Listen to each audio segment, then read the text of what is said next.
Bonjour, on est le 9 mars, c'est le lancement de l'autobus de Québec solidaire ici. Donc c'est la première fois que Québec solidaire fait une campagne de grande ampleur. Québec solidaire, c'est bien sûr un parti qui est en construction. À chaque élection, on a eu plus de votes, on a toujours plus de monde. Et là, notre campagne électorale prend de l'ampleur. Et aujourd'hui, c'est une journée spéciale parce qu'on apprend que Pierre-Carl Pellado sera candidat pour le Parti québécois. Alors, pour nous, c'est clair, il y a un choix à faire. Québec solidaire se considère comme le parti des travailleurs, des travailleuses, que ce soit pour ce qui est des lois du travail, des lois syndicales, pour ce qui est aussi des conditions de travail, de la fiscalité. Nous, on pense qu'il faut défendre les travailleurs avant tout. Et le choix pour le Parti québécois de prendre Pierre-Carl Pellado, un des patrons les plus anti-travailleurs, qui a fait un grand nombre de jours, qui a créé un grand nombre de jours de lockout, qui a brisé les conditions de travail de ses employés. Pierre-Carl Pellado, au Parti québécois, pour nous, c'est une rupture. C'est une rupture qu'il faut que le Québec fasse avec ce parti pour construire un Québec qui favorise les travailleurs et les travailleuses, un Québec solidaire. C'est la première journée du lancement officiel de la campagne électorale de Québec solidaire. C'est la première campagne d'envergure de Québec solidaire. Comme vous l'avez vu, nous avons un autobus de campagne avec lequel nous allons sillonner le Québec et apporter la parole, la voix, les messages de Québec solidaire dans l'ensemble des villes et villages, un message qui s'adresse à l'ensemble de la population. Et nous allons proposer de tourner la page sur les vieux partis avec un message, avec une proposition qui insiste sur un Québec vert, insiste sur un Québec juste, qui insiste sur un Québec libre. Nous avons déjà investi plus d'une centaine de candidatures à travers le Québec et nous allons compléter notre liste de candidats et candidates dans les prochains jours. C'est un contingent de solidaires composé de 50% de femmes et nous récoltons aujourd'hui les fruits d'une gestion rigoureuse de nos finances qui nous permet justement de déployer une campagne de grande envergure. Nous n'avons plus de dettes, ce qui nous permet de nous payer un autobus à laquelle les journalistes sont invités pour parcourir le Québec avec nous et nous sommes très fiers de démarrer ici à Québec la campagne électorale de Québec et je vais profiter de l'occasion pour vous présenter nos candidats et candidates de la région de Québec. Tout d'abord, monsieur Jean-Yves Charlevoix. Jean-Yves Bernard, dans Charlevoix. Merci beaucoup. Aussi, il y a madame Marie-Céline Domingue dans Charlesbourg. Il y a aussi... Mais oui. Il y a aussi M. Sébastien Bouchard dans Jean-Lesage. Mme Evelyne Guep dans Jean Talon. M. Alexandre Jobin-Lawler dans l'Appellerie. M. Pascal Mainville dans Louis Hébert. Jean-Pierre Duchesneau dans Montmorency. Madame Monique Voisine dans Vanier. Et la dernière et pas la moindre, Madame Marie-Ève Duchesne dans Tachereau. Justement, nous profitons de l'occasion pour lui donner la parole. Merci beaucoup. Bonjour à tous et à toutes. À l'heure où le Parti québécois demandait à Québec solidaire de se rallier à lui, on nous annonce aujourd'hui la candidature de M. Pierre-Carl Pellado. Candidature qui, ma foi, nous pose des questions au niveau du droit des travailleurs et des travailleuses. Quel angle veut prendre le Parti québécois sur cette question-là?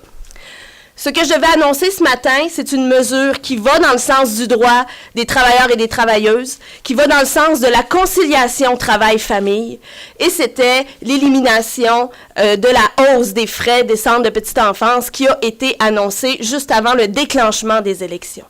Donc, voilà ce que nous voulions pour Québec solidaire, pour les familles de Tachereau, c'est ce que l'on devait mettre de l'avant. Merci beaucoup.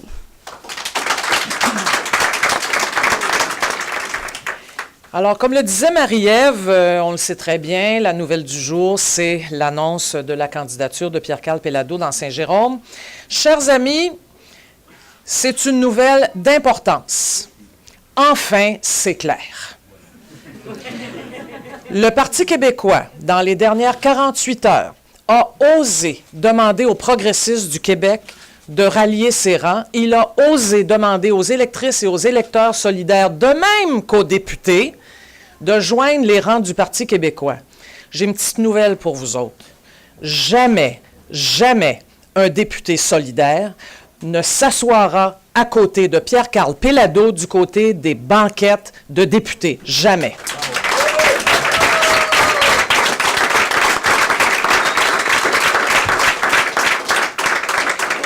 Le Parti québécois vient de faire un choix et un choix définitif. J'espère que tout le monde au Québec l'aura bien compris.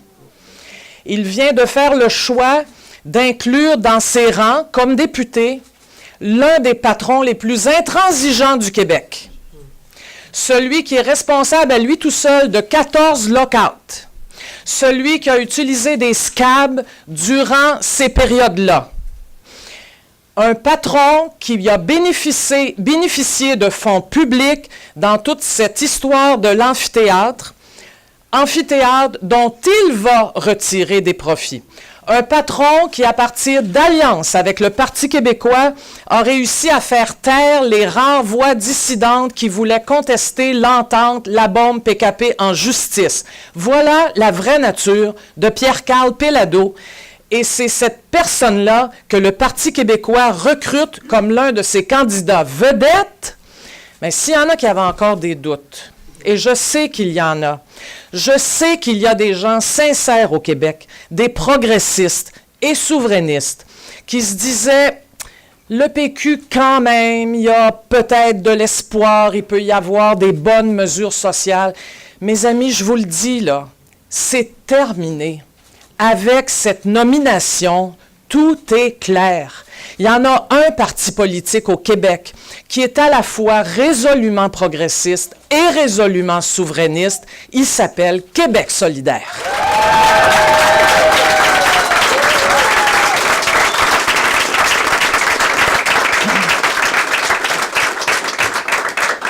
Puis-je rappeler que le Parti québécois avait dans ses cartons un projet de loi anti-SCAB, pour moderniser la loi là, sur le travail, pour moderniser le Code du travail, et moderniser toute la question de savoir qui est SCAB. Est-ce que des gens qui travaillent chez eux, par exemple, peuvent être considérés comme SCAB dans une entreprise, puisqu'on est dans le Québec de 2014. On n'est plus dans les années 60. J'aimerais bien savoir, moi, s'il prenait le pouvoir, qu'est-ce que le Parti québécois ferait avec son projet de loi anti-SCAB? Avec M. Péladeau, là, assis là, à qui on a probablement promis un poste de ministre. Vraiment, il faut se ressaisir, tout le monde au Québec, là. Il faut savoir où sont les progressistes. Il faut savoir qui défend les droits des travailleuses et des travailleurs, qui défend les politiques sociales, qui défend l'avenir énergétique du Québec, un avenir vert, en même temps que prospère.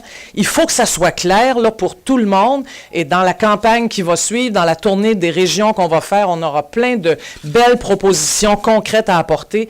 Mais ce parti-là, qui représente l'espoir pour les gens ordinaires, un parti qui refuse de céder aux pressions des gens qui ont des angoisses fiscales et qui sont toujours des gens très riches ou des entreprises très riches. Le seul parti qui fait face à ça, puis qui vraiment, là, résolument est du côté des gens, c'est Québec solidaire. J'espère que c'est clair. Une fois pour toutes, j'espère que, je le répète et je termine là-dessus, la population du Québec, celle qui est progressiste, et il y en a beaucoup de gens progressistes dans toutes les régions du Québec, la population progressiste, la population souverainiste, celle qui, durant le printemps érable, était à l'écoute des jeunes et se disait, il y a quand même là un projet social, il y a un projet de changement pour le Québec, on veut changer le Québec et on veut un pays, cette population-là qui est nombreuse, je lui dis, nous avons les bras grands ouverts pour vous, venez avec nous et on ira loin